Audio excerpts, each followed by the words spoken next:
Hey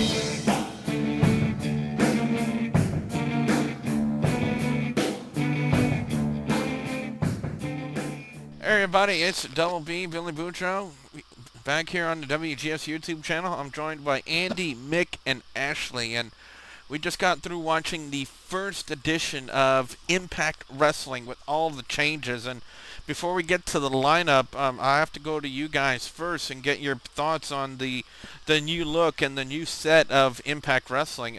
Ashley, why don't you start? Welcome to WCW Thunder, or welcome to Friday Night SmackDown. To be honest, it's very, very, very similar. It's a bit too similar. Andy, what about you?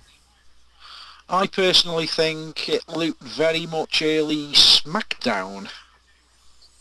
Well, we had Mick, but now he's gone, so sorry to Mick, but let's go ahead and you know what? When I looked at it, it's somewhat reminiscent of early WCW Thunder, where everything was just blue, is what I thought it looked like, and that's what it reminded me of. Is that? Well, let's go ahead and we had Immortal open up the show with Eric Bischoff. Hulk Hogan was not there that night, and apparently Eric Bischoff was on a mission to eliminate the X Division. Yeah, all I can say is yawn. I really didn't pay too much attention to that, but because, well, TNA and Impact Wrestling have already taken a dump on the X Division, which is sad in a sense, because the X Division is what made TNA famous, the six-sided ring and the X Division, and now they're just taking a dump all over the X Division, all these guys, and it's just really, really sad, and it's going to get even worse tonight. But it started out really well. We had Tara, Mickie James, and Miss Tessmacher taking on Madison Rayne, Sarita, and Rosita. Ashley, did you count the amount of ass shots we had in that match? I was away doing something else, but from what I could tell, there was probably somewhere between 6 and 59 million. Yeah. Ain't nothing like a nice ass shot in a TNA Knockouts match. To take away the fact that, well, you know what, if this was WWE, I would say it would, to take away the fact that the Divas can't wrestle, but this is TNA, where the Knockouts actually can wrestle. So, Tara, Mickie James, and Miss Tessmacher, a.k.a. Miss Titsmacher, a.k.a. Miss Boobsmacher, won the their team won the match. We had next we had a match set up by Eric Bischoff, Abyss, and Kazarian for the X Division title. You know, this was something I was dreading, because if they really did drop, if they were gonna do this and put the X Division title on Abyss, it's just TNA just taking a big dump. Just shitting all over the grave of the X Division, and they ended up doing that with Abyss becoming the new X Division title. Andy, I totally disagree 155 fucking % with this move to have Abyss as the X Division title, because honestly, I don't see Abyss as an X Division guy. You know what I mean, Andy? Yeah, to be perfectly honest, Billy, I know people say there's no olds on what kind of person can take the X Division Championship, but I always tend to think of the X Division when they have the big X in the ring and they have the belt hanging from the middle. That's what I always think of. Yeah, the Ultimate X matches. I just can't see Abyss climbing along that rope and grabbing that belt from the centre of the ring. I just don't see it at all. I just think it's a complete joke. Ashley, do you agree with that? There'll probably be some kind of purpose for it, but given that we've got the Destination X pay-per-view coming up after the Slammiversary one next month, I'd have thought Kazarian would have been the best fit in X Division only competition rather than Abyss. I mean, it's kind of like when Randy Orton beat Christian for the belt. It doesn't make sense on paper, but there's got to be some predetermined reason for it, I'd have thought. The next match was Samoa Joe and Amazing Red, and I think it lasted about a minute or a minute and a half at best. I think they solely did this match to put more fuel and fire into the Samoa Joe Crimson storyline, which I believe they are now going ahead with now that the Crimson Abyss thing is squashed, apparently. So, that's all I can say about that. Then we had Tommy Dreamer and AJ Styles in a promo. One, I'm surprised Tommy Dreamer did not cry in this promo like we normally see. Stuff like that. But now I think the way they're going with the Dreamer angle to turn him heel is with, kind of like playing him as a paranoid guy. Saying like, the Dreamer angle. I didn't know that match was happening. Anyway, Tommy Dreamer was going to beat down AJ Styles, who was still wearing the neck brace courtesy of the pile driver you took in TNA Sacrifice through a table. But you had Christopher Daniels come out and make the save on him. Then we had, again, Kurt Angle and Jeff Jarrett. Now, why are they not squashing this angle, this storyline? Why did they not do it at TNA Sacrifice? Why are they subjugating wrestling fans to more abuse with Kurt Angle and Jeff Jarrett? We've seen all we wanted to see out of this storyline, but yet we're seeing it more, apparently calling it for one last time.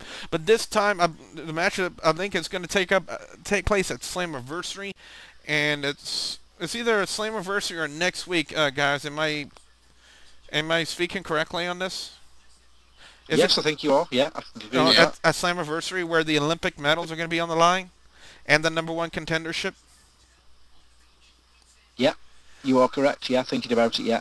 Yeah, so I guess that's one good way to put the final wrinkle into the storyline. But if they continue this past Slammiversary, it's going to be nothing but garbage, is what it's going to be. Then we had Generation Me talking in the locker room about the matchup they're going to be having, which is going to be with Matt Hardy and Eric Bischoff. Then it passed to Eric Bischoff talking on the phone to Hulk Hogan about it. Then when they came back from commercial break, they had Jeff Jarrett and Kurt Angle. Because one thing that happened in the segment with Kurt Angle and Jeff Jarrett, we had Karen Jarrett come up, like like Kurt Angle does, but she was in a wheelchair. Then we had Velvet Sky behind her, covered in body glitter, which was fabulous, by the way. Let's just say a lot of men were out of tension, if you know what I mean. Yeah, I don't want to put it any more blunter than I want to on this video. Anyway, Velvet Sky rolled Karen Jarrett all the way down the ramp, and she collided with Jeff Jarrett. That was, again, more comedy, courtesy of the Jarretts. But in the back, Jeff Jarrett set up a handicap match for Velvet Sky via Eric Bischoff, with her taking on Winter and Angelina Love, and I'm got a very interesting point to talk about that when I get to it, because the next match was Eric Bischoff and Matt Hardy taking on Jeremy Buck and Max Buck of Generation Me. Now, first thing I want to say is, I believe, since the Bucks idolized the Hardys, I have to admit they have to be thrilled to death to actually work a match with Matt Hardy. I believe it would have been a dream of a lifetime if it would have been Matt and Jeff Hardy for them to work a match with. So, but I believe they were just really thrilled to work with one of the Hardys, especially Matt. But what was absolute garbage in this match was Eric Bischoff when he was in the ring and he was doing those 2 kicks. I mean, yeah, he may be fluent in karate, but it just looked absolutely ridiculous and stupid. Having Eric Bischoff being involved in this one and having him pin Jeremy Buck, I thought it was just absolutely just, totally wrong. But what was totally right is what happened in the back with Winter and Angelina Love, because TNA had a lesbian moment with a kiss with Winter and Angelina Love, albeit it was just a peck on the lips, but still. Oh, if I had a TiVo, I'd be watching that in slow motion all night long. Wouldn't you, Andy? I certainly would, and I think I might even record it because obviously in the UK we get it later than you, so I think I might record it and send you a copy, Billy. Yeah, I know you like that little lesbian kiss, huh, Ashley? Not so much. I want to see tongues. But Anyway, they have the matchup next. In French there's a word that's called comme ci comme ça, which means that's what the match was. It was a little comme ci comme ça. Yeah. Nothing special, but it wasn't bad either. What I found interesting, and then all of a sudden, Velvet Sky got the win in the handicap match, but What surprised me was the return of ODB. I did not see that coming, or the fact that she was going to beat down Velvet Sky. So apparently we have not only a return of a knockout, but a heel turn at that with ODB. I'd like to know where they're going to take this storyline with these two. So then we had in the back, for some inane reason, we had Miss Titsmocker, Miss Boobsmocker, posing. Apparently she thought she was going to do a photo shoot. Then you said, well, how are you going to do a photo shoot? You don't even have a camera. Then lo and behold, it's Eric out of my frickin' mind Young with a bullhorn, and he said, oh, I'm going to show you how to make the sex sell. And for the love of God, he stripped down to his undies, and then he tried to pose like Miss Tessmacher was. And I'm just glad that his beef and two cherries didn't pop out of his pants. I mean, Ashley, how far are they going to go with this comedy thing with Eric Young, with him being just absolutely retarded? I don't know. It's kind of worked for him all his career, pretty much. You know, and I can see it probably coming to some kind of fruition, possibly next week. Yeah, because Gunner was very upset. For those of you who did not see it, the Battle Royal, for some inane reason, Eric Young thought he was in a match with Gunner. Well, technically he was. He was in a Battle Royal, but he thought he was in a television title match, and he thought that he beat Gunner for the title, and next thing you know, he stole the title. Gunner was coming back for the title. Eric Young did not have the TNA television title, but he had the other World Heavyweight title, the old TNA World Heavyweight title, and Gunner beat him down and took that, and Eric Young apparently said, oh, hey, that's a good idea. We keep the belts separate. Just thinking about that gives me... Obviously, they can't have him carrying the old TNA World title around because it's no longer TNA. But... well, it's interesting. I think maybe it's just the name of the show has changed to Impact Wrestling, not the name of the company. Considering the company page on Facebook is now Impact Wrestling, not TNA Wrestling.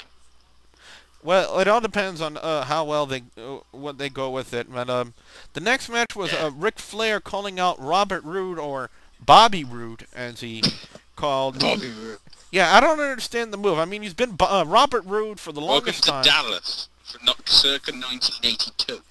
Apparently, Ric Flair still had a problem with Robert Roode. I'm calling him Robert Roode because that's what he's been called with all this time. It's Robert Roode, not Bobby Roode. So Ric Flair can kiss my ass for all that. Again, I have the utmost respect for what Ric Flair has done in his career, but he needs to give it a rest. Anyway, Ric Flair had a beef with Roode over the submission at a TNA Lockdown when Robert Roode made him tap out with a Fujibar armbar. And then Ric Flair was just goading Robert Roode about the whole thing. And then next thing you know, we have Robert Roode taking him down in a Fujibar armbar. And then we have a Mortal Kombat and just beat the ever-loving shit out of Robert Roode. And let's just say it also involved Bully Ray and a chain. So, and then we end the show what we think is Sting. Sting, thanking Mr. Marijuana himself, Rob Van Dam, for the match he had at TNA Sacrifice this past Sunday. And then the lights go out. Apparently, Ken Anderson, who's been dressed up as 1980 Sting all night long, came out and dropped Sting with a Scorpion Death Drop. And what was really shocking was that Ken Anderson really looked like Sting from the 1980s. So, that was rather surprising, wouldn't you say, guys? Scary. The resemblance was very good. They'd obviously done the research, probably borrowed one of Sting's costumes. I don't think they had a new one made, and pulled it off very well, I thought. They really didn't have too many matches on tonight, which really took me by surprise. It's really hard to pick a winner, in my opinion, for match of the night for TNA Impact. I'm just looking over. I mean, we had Tara, Mickie James, and Miss Tetsmacher, and Madison Rayne, Sarita, and Rosita. You had Abyss and Kazarian. It was okay. I did not like the result of it, but it was still okay. You had Samoa Joe and Amazing Red. You had, let's see here, we had Eric Bischoff and Matt Hardy and Generation Me, which is, just Generation Me and Matt Hardy were okay. Eric Bischoff had no fucking business being in that match, thinking he can actually pull off a couple of kicks, which he actually absolutely screwed up. Velvet Sky, Winder, and Angelina Love, again, come see, come saw. You know, not good, but not bad either. And then that was it. That was the last match of the night. So I really don't know if I can pick a match of the night. If I have to go with a match of the night for anything, you know, entertainment-wise, I have to go with Abyss and Kazarian for the X Division title. I don't know what you guys think. What do you guys think? I would go for the 6 women diva match just because they are knockouts. And that and the 54 million ass shots they had in that match. Yes. Ashley, what about you? I don't know. The thing is, considering this is supposed to be Impact Wrestling, where wrestling matters, there wasn't a huge amount of wrestling. Let me see, they had one. You had the Samoa Joe Amazing Red match last all but a minute. I mean, I think the longest match that actually happened possibly was the Knockouts match at the start. Yeah. Or possibly the AJ Kazarian match. AJ Kazarian. Abyss and Kazarian. Abyss Kazarian. I have to say Abyss Kazarian. It's ballsy for them to do it. It's been done for a reason. It was a good match. I don't, you know, like it was with Orton Christian. I don't agree with the result, but it must be done for a reason. Alright, well, that's pretty much it for us, guys. For those of you watching the video, you know, what did you think of TNA Impact? And if you had a match or a moment of the night, post your comments in the comment section below. For Andy and Ashley, I'm Double B. Thanks for watching.